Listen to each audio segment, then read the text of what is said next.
This video is an ad for ButcherBox.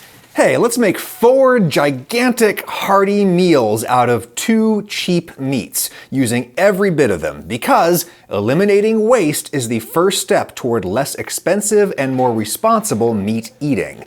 Plus, this stuff is gonna taste real good. And did I say cheap meats? Sorry, I meant free. All you gotta do is sign up for a ButcherBox subscription with my link in the description. Hey, that rhymed. Choose a plan to have delicious, responsibly sourced meat delivered regularly to your door. Grass-fed, grass-finished beef, free-range organic chicken, pork-raised crate-free, wild-caught seafood, and more. Pick your plan, shipping is free, and it can work out to as little as $6 per meal for really nice stuff. My box here arrived perfectly preserved on dry ice. Everything is vacuum packed, which massively delays spoilage and lowers food waste. Beautiful ribeyes there. And what's this? My free, whole organic, free-range ButcherBox chicken and a 100% grass-fed beef chuck roast, free. You get both free in your first box when you sign up for ButcherBox right now. The steaks I put directly in the freezer. They will last there as long as I can need them to last there. The chicken and the chuck roast I put in the fridge to thaw. A day later, here's my roughly 2-pound, 1-kilo free chuck roast thawed, shoulder meat. Even if you pay money for this, it's one of the best value pieces of meat on the animal. Delicious intramuscular fat there, I want to preserve that. What I want to cut out is the intermuscular fat, the thick bands of fat running between the muscle groups. And if you're not sure which is which, pick up the meat and pull on it. The different muscles will naturally peel away from each other along the seams. I'll get in with my knife and simply trim away the fat and any super thick connective tissue along those seams. You can braise a chuck roast whole, but a lot of fat will render out that you'll probably want to skim off. It's much easier to get it out now, plus I have plans for it. The meat I've cut into nice hearty chunks for a stew. Brown those off right quick. I love that deep purple color. That comes from the meat being protected from oxidation in the vacuum packing, and it comes from the diet.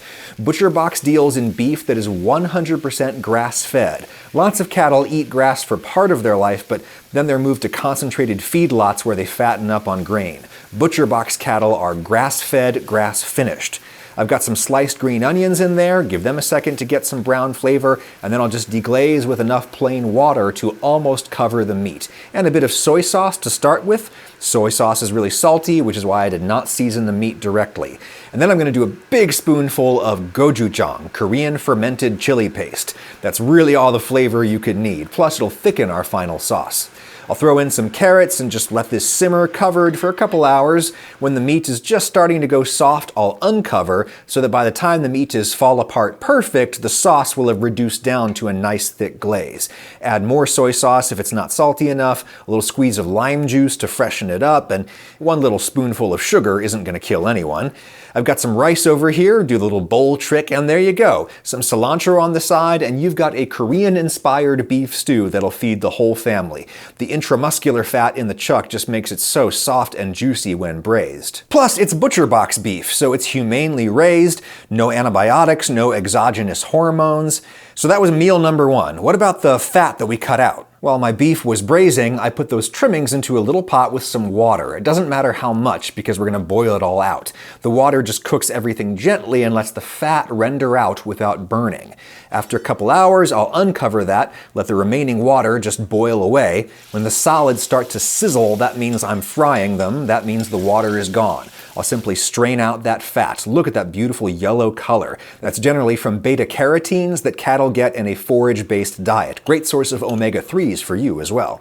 Grass-fed beef fat is noticeably more flavorful, and when it's dinner time the next day, I'll just melt that beautiful beef fat in a pan. Supplement with olive oil if necessary. Grass-fed beef is usually leaner. Throw in some parboiled potato chunks and fry them until crispy. Potatoes fried in beef fat are just insane. In goes some mild fresh chilies and shallots that I fried in the same pan before I did the spuds.